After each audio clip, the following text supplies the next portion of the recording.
You now have a cool new option to manage your Microsoft Teams meetings. When you set one up, you can decide if somebody should wait in the lobby before they're allowed to join the meeting.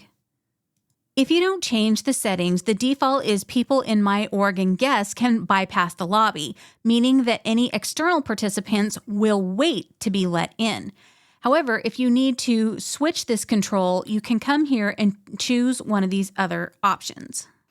In this scenario, I'm having a one-on-one meeting with a client. When they join, a pop-up box will appear on my screen to let me decide if I want to admit them to the meeting, deny, which means it'll kick them out altogether, or now you have this little chat bubble where you can send a message to anybody waiting in the lobby.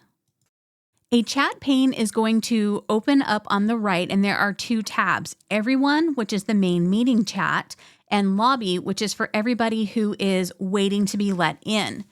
So I'm just going to go to the bottom and put in a quick message, then send. It's important to know two things.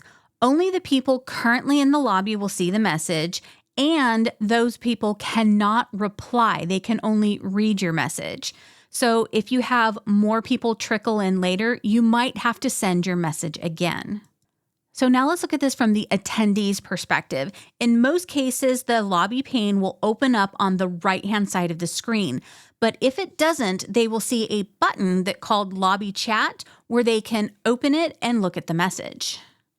Back in the organizer's view, when they're ready, they can go to the People option in the toolbar at the top of the screen and then click the green check mark next to anyone's name who is currently in the lobby.